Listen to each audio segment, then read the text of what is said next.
Kalau ditanya tentang sudah layakkah buku ini untuk pedoman, insya Allah layak setelah nanti diperbaiki.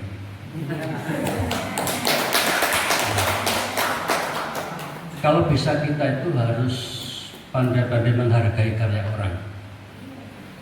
Adapun nanti ada kekurangan, tidak apa-apa diperbaiki lagi. Ya, jadi nanti setelah beredar, mungkin ada kritik kan, tidak apa-apa, kita senang hati, lalu diperbaiki. Tidak ada karya yang sempurna itu. Kalau itu masih karya manusia. Dan saya lihat kerjanya sudah luar biasa. Tentang ulama takhrij yang mana yang diajukan, ini tidak ada keputusan di Muhammadiyah.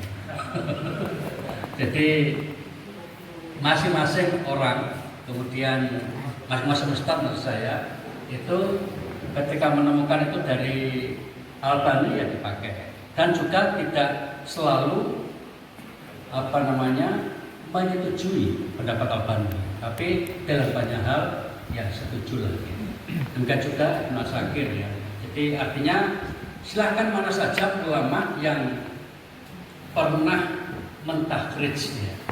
Kalau bisa mentakhrij sendiri kan.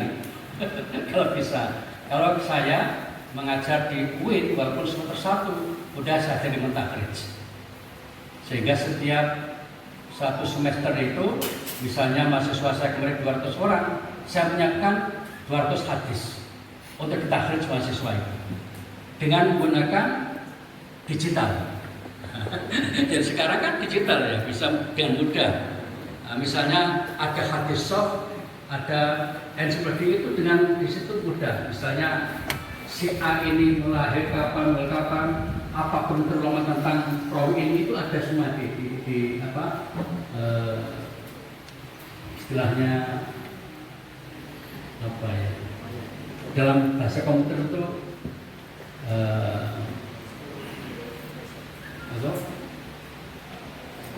yang udah jadi itu apa namanya itu? Lupa, hilang saya. Jadi seperti hadis soft itu namanya apa kalau di situ?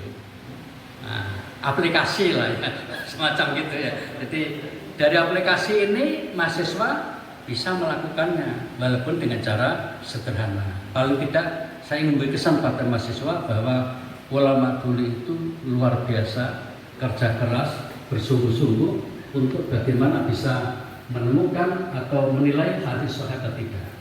Nah, ternyata juga walaupun hadis ini dinilai al-sahih, belum tentu bernilai sahih. Jadi paling tidak tadi saran saya juga Ustaz tadi itu, kalau kita ngasih tambahan komentar ya, bahwa hadis Abu Dawud, hadis ini disahihkan oleh Albani, kan lumayan daripada tanpa komentar sama sekali. Itu maksud saya, itu aja. Saya kira sementara itu kalau masalah tadi itu nanti kalau ada pembahasan yang lain yang mempersoalkan bisa kita bahas.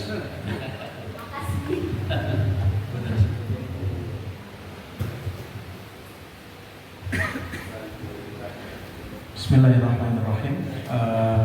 Pertama saya ucapkan terima kasih kepada Romo Yai Zudi yang telah memberikan banyak catatan untuk buku ini yang ingin saya tanggapi sekaligus nanti menanggapi pertanyaannya dan masukannya Ustadz Ali tadi.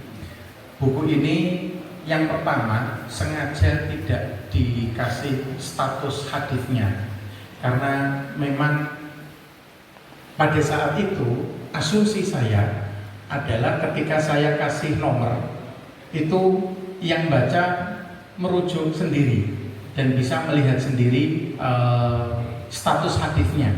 Cuman saya disadarkan oleh sekretaris Majelis Tarjih PDM Gresik ketika saya meminta beliau untuk untuk memberikan masukan buku yang kedua tentang panduan mengurus jenazah warga Muhammadiyah itu, beliau juga memberikan masukan yang sama. Tolong dikasih status hadis yang diriwayatkan oleh selain Bukhari dan Muslim. Lalu kemudian di buku yang kedua, insya Allah status hadisnya sudah disertakan semuanya.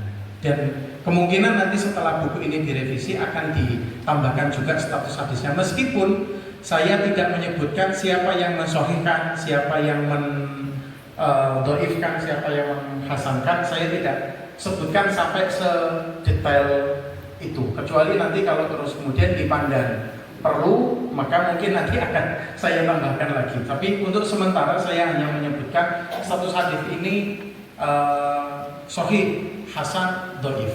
Karena saya pada saat itu juga bertanya kira-kira yang dipandang oleh Muhammadiyah sebagai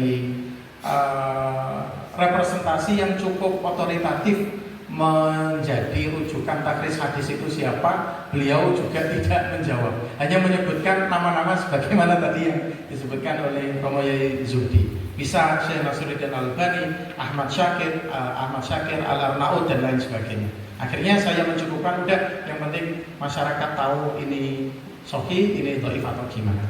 Termasuk tadi hadis yang saya nukil beberapa dhaif itu memang konteksnya untuk menjawab pandangan-pandangan dari para ulama yang membolehkan atau tidak membolehkan. Contoh tadi yang dinukil oleh Imam Malik dan lain sebagainya itu memang disebutkan di situ untuk menyatakan bahwasanya hadis itu dhaif, makanya tidak bisa dipakai. Jadi di situ ada sebuah diskusi untuk menguatkan pendapat majelis tarjih.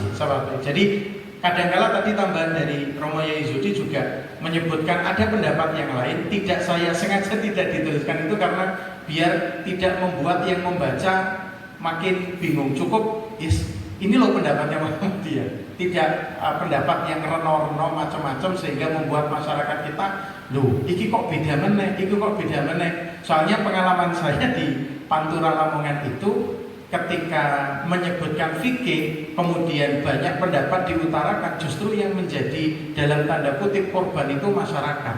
Iki terus sing bener, sing di. Nah, makanya sengaja saya hanya menyampaikan pendapat yang ditarjih oleh Muhammadiyah saja tanpa menyebutkan pendapat lain, dengan tambahan bahwasanya di situ ada pendapat-pendapat dari para ulama seperti itu yang sesuai dengan pendapatnya. Itu beberapa hal yang mungkin bisa saya jawab sementara terkait dengan masukan-masukan tadi. Termasuk tadi ada anjuran untuk mengecek lagi halaman di HPT atau TJA. Mohon nanti yang kira-kira tidak ada disampaikan ke saya, akan saya recheck lagi.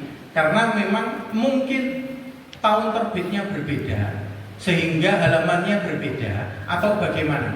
Karena setahu saya yang melakukan pengecekan itu 2-3 kali untuk memastikan bahwasanya ini benar-benar pendapatnya majelis tarjih seperti itu. Makanya kalau ada hal yang kurang pas atau halamannya salah, memang kalau benar-benar salah murni karena saya manusia. Dan mungkin saya ngerjainnya sambil ngantuk atau sambil nonton TV atau apa. Tapi saya sangat berharap nanti disertakan halaman ini salah karena tidak sesuai, nanti saya akan cek lagi. Terus kemudian pertanyaan pertimbangan mendahulukan ajis dari